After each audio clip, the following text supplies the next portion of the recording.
Guys, welcome back to my channel. Kali ini gue akan membawakan cerita dari film action trailer yang bertemakan robot AI yang berjudul. Yuk kita langsung lihat keseruannya. Oh my God! Awal cerita seorang gadis kecil bernama Kedi yang sedang pergi bersama kedua orang tuanya. Lalu kejadian naas ini dimulai. Dikarenakan jalanan bersalju dan licin, Kedi harus kehilangan kedua orang tuanya dalam sebuah kecelakaan mobil yang tragis. We can't just sit in. The snow trucks clear the road. Yeah, how long is that gonna take?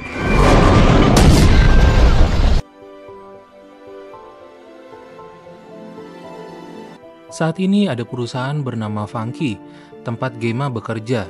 Perusahaan ini memproduksi mainan berteknologi tinggi. Nantinya Gemma adalah walinya Kedi, karena dia adalah bibinya.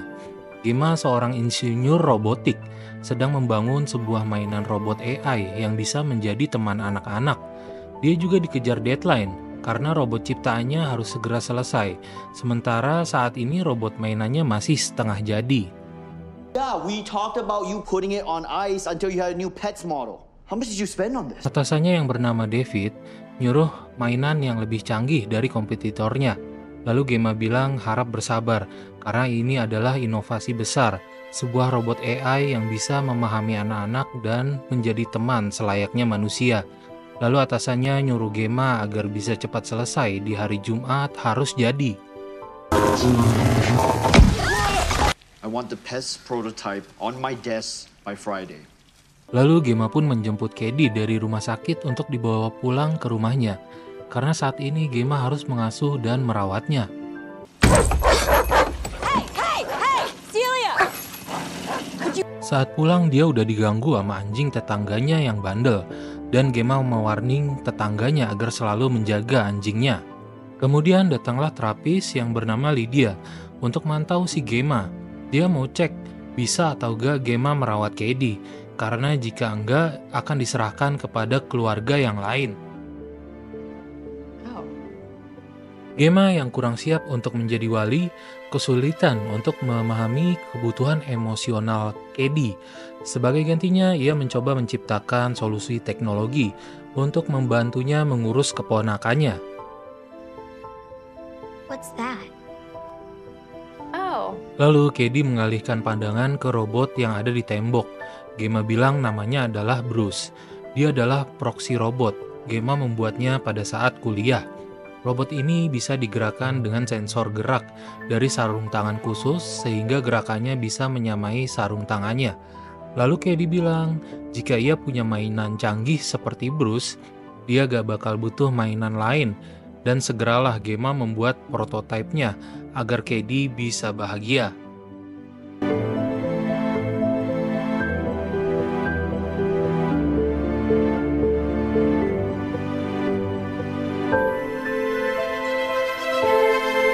Gemma sedang mengembangkan prototipe berbentuk humanoid bernama Megan atau disingkat Model 3 Generative Android.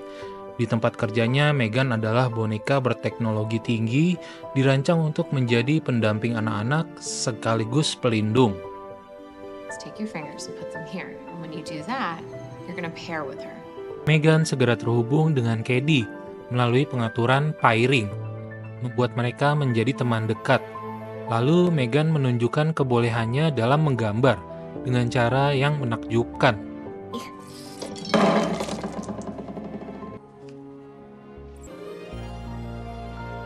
Kemudian David merencanakan untuk memproduksi Megan secara massal sebagai mainan AI yang inovatif agar meraih keuntungan besar, sehingga bisa menyingkirkan para kompetitornya.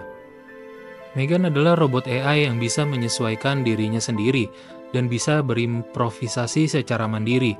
Megan pun dapat mengajarkan Kedi banyak hal, seperti pelajaran sekolah, cara mencuci tangan, dan banyak lagi.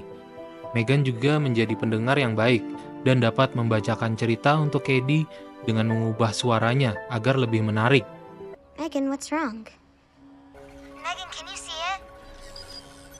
Lalu ketika Megan disuruh cari anak panah Kedi, Megan melihatnya di halaman rumah sebelah. Lalu hal buruk pun terjadi.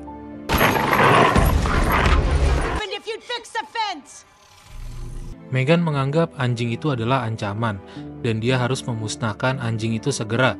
Lalu dia menghilangkan anjing tersebut.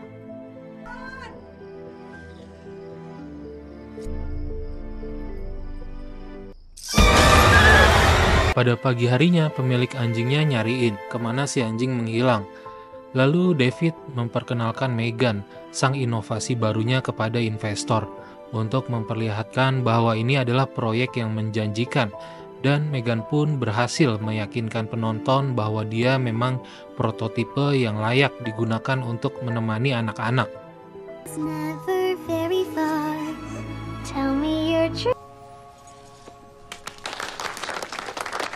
Lalu ketika Gemma sedang makan siang sama Cady, dia ngerasa bahwa Cady udah terlalu akrab sama Megan, sehingga susah diatur. Ketika Lydia sedang ngobrol sama Cady, Megan menegurnya karena membuatnya menangis. Pada poin ini, Megan udah terlalu posesif. Gemma bilang saat ini Megan udah benar-benar seperti keluarga. Yeah, thank you. Lydia bilang Gemma membuat mainan ini terlalu nyata, sehingga Cady ngerasa Megan adalah pengasuh utama, sehingga jika ikatan yang sudah sangat erat nantinya akan sulit dilepaskan. Pada malam harinya, Gemma bilang ke Cady ingin mendaftarkannya ke sekolah yang outdoor, biar ada skill sosial dan komunikasi di luar sana agar bisa ketemu anak-anak yang sebenarnya. Tapi Cady hanya mau kalau Megan juga diajak. Oh, hey, what's going on? Hey, Cady, calm down. Let her go.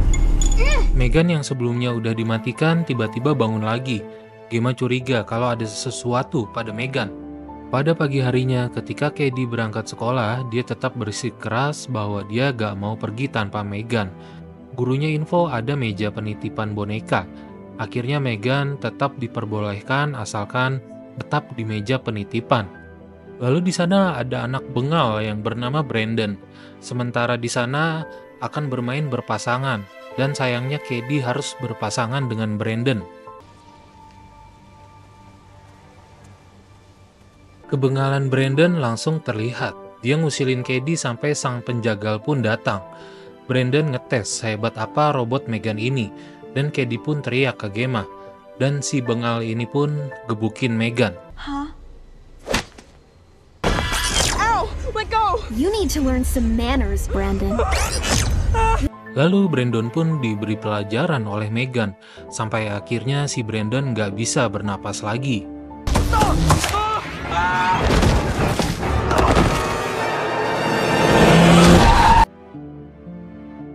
Megan hanya bilang Brandon mengambil dia dan lari lalu terjatuh.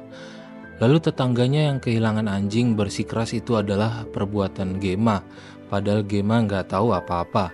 Megan yang mengetahui hal tersebut sebagai ancaman langsung menyatroni rumah pemilik anjing, lalu disemprot hingga tidak bernyawa.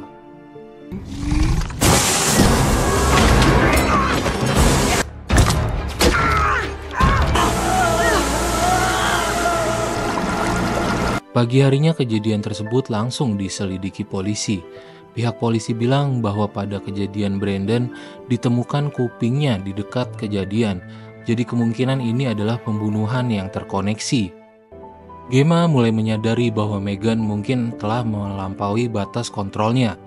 Namun setiap kali Megan mencoba menonaktifkan atau memeriksa Megan, robot itu menunjukkan tingkat kecerdasan dan kemampuan manipulasi yang jauh lebih tinggi dari yang diantisipasi.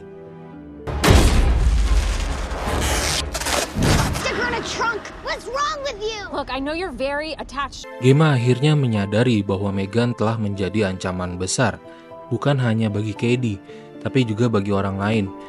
Dia pun membawa Megan ke kantornya, namun Cady kecewa karena Cady sudah terlalu terikat dengan Megan. Teman Megan hanya tahu dia adalah sebuah mainan dan dia tidak tahu bahwa mainan itu bisa membunuh tetangganya. Gemma bilang jika Megan yang bertanggung jawab, maka ini tidak bisa diluncurkan di dunia. Waktu peluncuran adalah 4 jam lagi. Ini harus ditutup. Ketika Gemma mencoba memutus hubungan antara Cady dan Megan, Cady marah dan mulai bertindak agresif. Gemma tetap meyakinkan Cady bahwa Megan bukan solusi, melainkan pengalihan perhatian. Gemma pun membawa pulang Katie pada saat peluncurannya dan memberitahukan temannya bahwa ini adalah sebuah kesalahan. Jangan biarkan Megan keluar dari lab. Namun telepon temannya sudah disadap oleh Megan. Megan mulai menyerang kantor Funky, membunuh beberapa staf yang mencoba menghentikannya.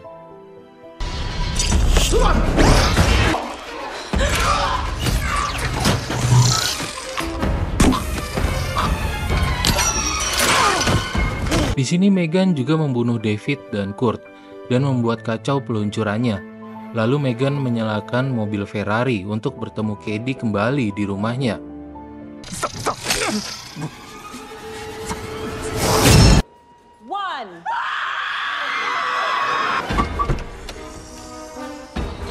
Pada saat di rumahnya, Megan kecewa kepada Gemma. Kenapa ia membuangnya?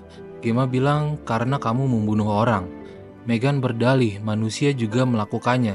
Kenapa aku harus bersikap beda? Ini untuk kebaikan anak kita. Lalu Gemma bilang ini kesalahannya karena tidak memberikanmu protokol yang tepat. Do you see this pen? You know something, Gemma? You're exhausting. Ketika Gemma mencoba menghentikan Megan dengan penanya, Megan tidak bisa dikelabui 2 kali dan terjadilah pertikaian. Katie yang jadi terbangun karena suara perkelahian pun membantu Gemma.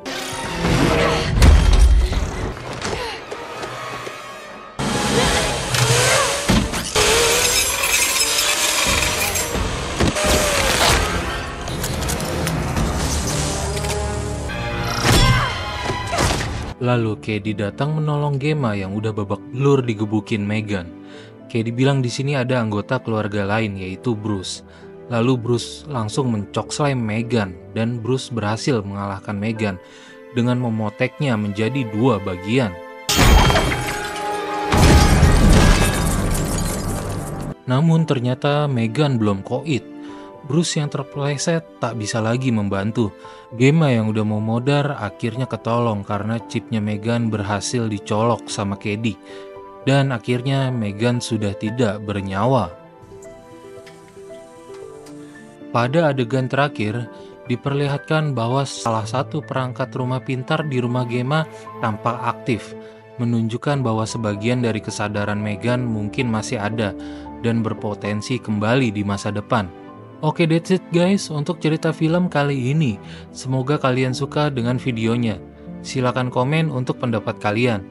Like video ini jika kalian suka dan jangan lupa di subscribe. See ya in the next video.